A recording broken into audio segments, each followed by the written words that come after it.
మన ప్రభువును రక్షకుడునైన యేసుక్రీస్తు పరిశుద్ధ నామములో మరో దినము ప్రభు యొక్క సన్నిధిలో చేరువచ్చుటకు ప్రభు మనకిచ్చిన ఈ మహాభాగ్యముకై దేవునికే మహిమ కలుగునుగాక. ప్రభు నామమున మీ అందరికీ శుభాభివందనాలు తెలియజేస్తున్నాను. ఈ దినము దైవవాక్య ధ్యానము నిమిత్తము దేవుని పరిశుద్ధ గ్రంథములో నుండి కొన్ని మాటలను మనం ధ్యానం చేద్దాం. ప్రేమైనటువంటి వారలారా, లూకా సువార్త 12వ అధ్యాయము 35-36 వాక్యాలను మనం ధ్యానం చేస్తూ ఉంటే అక్కడ వ్రాయబడిన విశేషమైన మాట ఏమిటంటే, ప్రభు అయినటువంటి యేసుక్రీస్తు వారు దేవుని బిడ్డలమైనటువంటి మనకి సంఘమునకు ఆయన చెబుతున్నటువంటి మంచి మాటలు ఏమిటంటే 35-36 వాక్యాలు. The book of Luke 12th chapter and 35-36 words. మీ నడుములు కట్టుకొనియుండుడి, మీ దీపములు వెలుగుచుండనీయుడి. తమ ప్రభు పెండ్లి విందు నుండి వచ్చి తట్టగానే అతనికి తలుపు తీయుటకు అతడు ఎప్పుడు వచ్చునో అని అతని కొరకు ఎదురు చూచు మనుషుల వలె ఉండుడి. ఇక్కడ విశేషమైన మాటని ప్రభు చెబుతూ ఉన్నాడు. ఎట్లాగా అంటే, యేసు ప్రభు వారి కొరకు ఎదురు చూచేటటువంటి మనుషుల వలె మనం ఉండాలి అని. మనుషులలో రకరకాలు. కొంతమంది ధనము కోసం ఎదురు చూసేవాళ్ళు ఉన్నారు, మనుషుల కోసం ఎదురు చూచేవాళ్ళు ఉన్నారు, శరీర సంబంధమైనటువంటి కార్యాల కొరకు ఎదురు చూచేవాళ్ళు ఉన్నారు, లోకాచారాల కొరకు ఎదురు చూచేవాళ్ళు ఉన్నారు. అంత మాత్రమే కాదు, ముహూర్తాల కొరకు ఎదురు చూచేవాళ్ళు ఉన్నారు. కానీ ప్రభు చెబుతున్నటువంటి మాట ఏమిటంటే, ప్రభు కొరకు మనము ఎదురు చూచేటటువంటి మనుషులుగా ఉండాలి అని వాక్యము సెలవిస్తుంది. ప్రియమైనటువంటి దేవుని పిల్లారా, ఎందుకు కారణం ఏంటంటే, ఆ ఎదురు చూస్తూ మనం ఏమి చేయాలి అంటే, యేసు ప్రభు వారు ఆ 35వ వాక్యంలో అంటున్నాడు, మీ నడుములను కట్టుకొనుడి, మీ దీపములను వెలిగించండి అంటున్నాడు. మీ నడుములను కట్టుకొని, అంత మాత్రమే కాదు, మీ దీపములు వెలుగుచుండనీయుడి అంటున్నాడు. నడుములు కట్టుకొని దీపములు వెలిగించి మనము ప్రభు రాజ్యము కొరకు, ప్రభు యొక్క రాకడ కొరకు మనం సిద్ధపడి ఉండాలి అని వాక్యం సెలవిస్తుంది.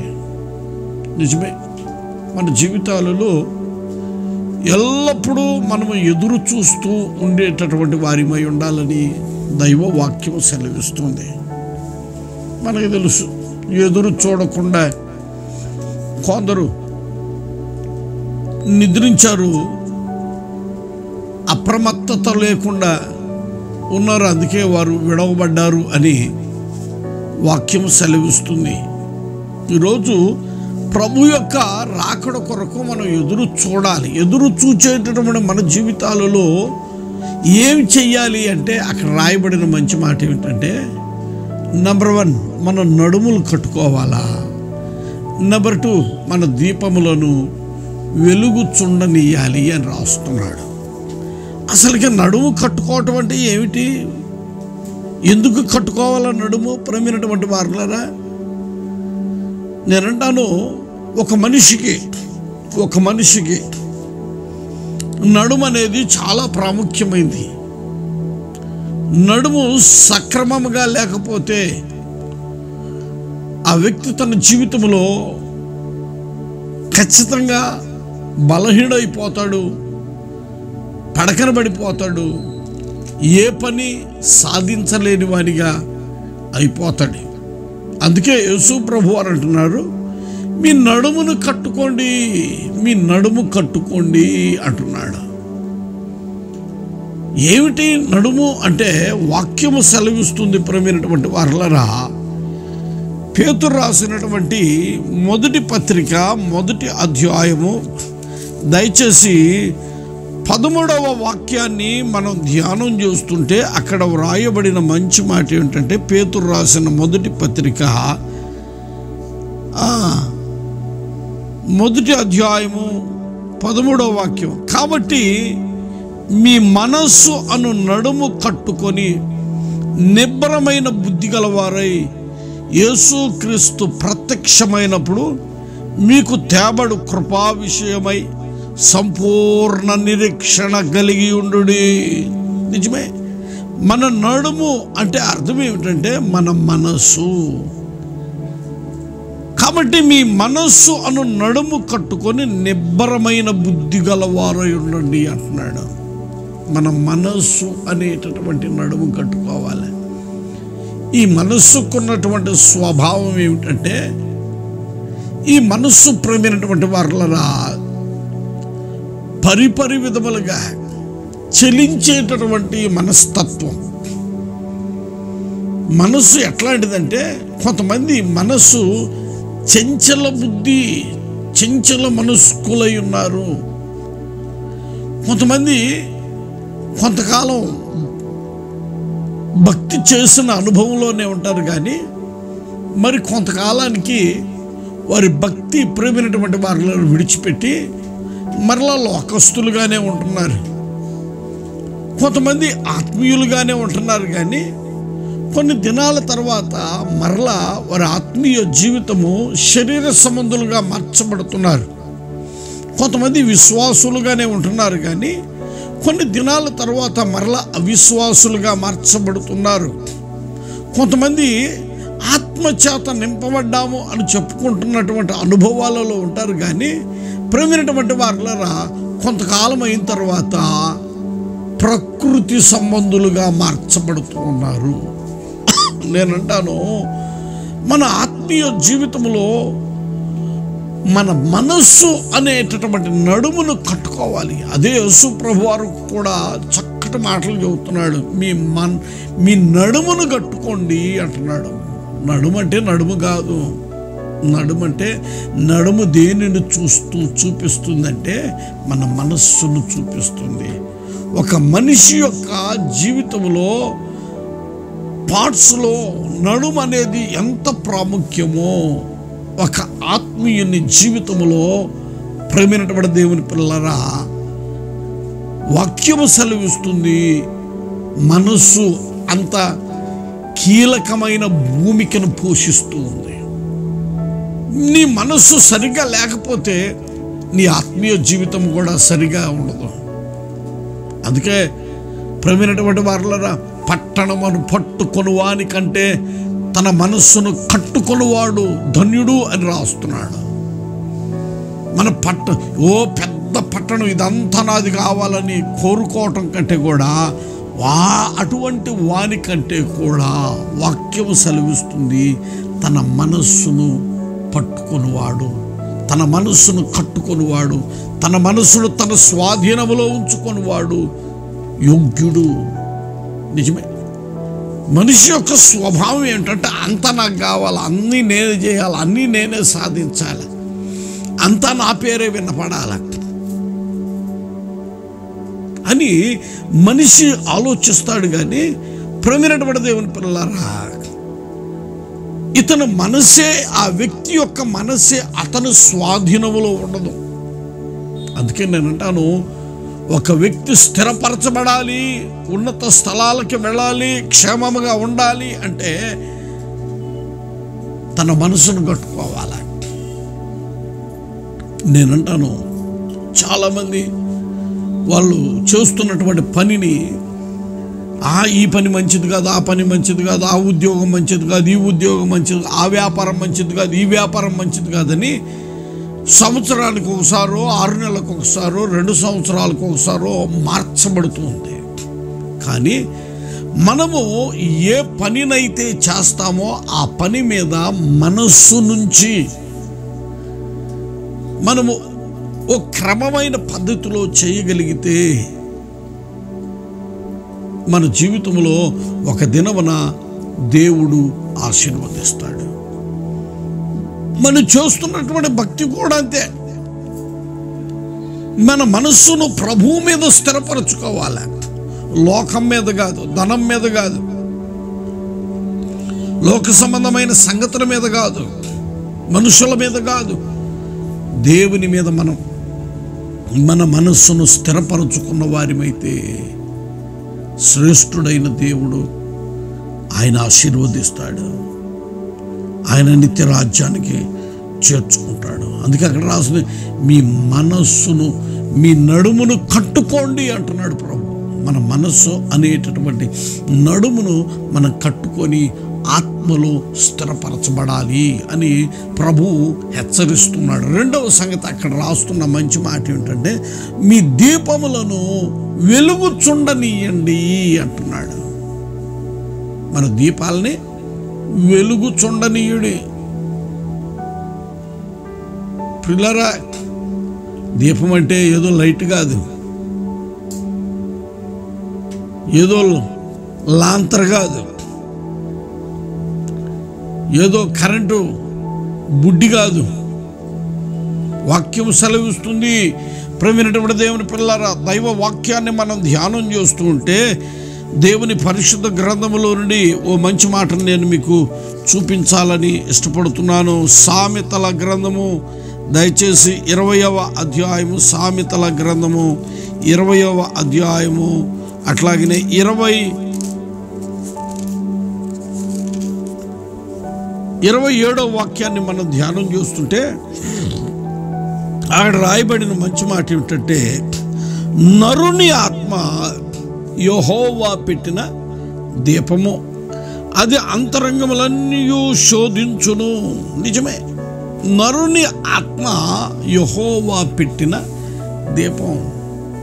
ఈ ఆత్మని మనము ఎల్లవేళలా వెలుగుచుండనియాల. కొంతకాలం ఆరిపేసి, కొంతకాలం వెలిగించి, కొంతకాలం. అందుకే దైవజనుడు అంటున్నాడు, పౌలు గారు అంటున్నాడు, దైవజనుడైనటువంటి పౌలు గారు అంటున్నాడు, ఏమంటున్నాడంటే, ఆత్మను అర్పకుడి, ఆత్మను అర్పకుడి. కొంతమంది దేవుని ఆత్మ చేత అభిషేకించబడతారు. అభిషేకించబడినటువంటి ఈ వ్యక్తి తన జీవితంలో కొంతకాలం చుట్టుపక్కల ఉన్న వాళ్ళందరూ మొఖాలు బగలగొట్టి ఆత్మలో నింపబడ్డామని అభిషేకంతో నింపబడతారు. కానీ కొంతకాలానికి ఏమైపోతున్నారంటే చప్పబడిపోతున్నారు. కారణం ఏమిటంటే ఆత్మను ఆర్పివేసుకుంటున్నారు. అందుకే బైబిల్ చెబుతుంది, నరుని ఆత్మ యెహోవా పెట్టిన దీపం. ఈ దీపాన్ని మనం ఎన్నడూ ఆర్పివేసుకోకూడదు. దానిని ఎన్నటెన్నటికి ఏం చేయాలంటే వెలుగుచుండనీయాలి. ఇంకా మన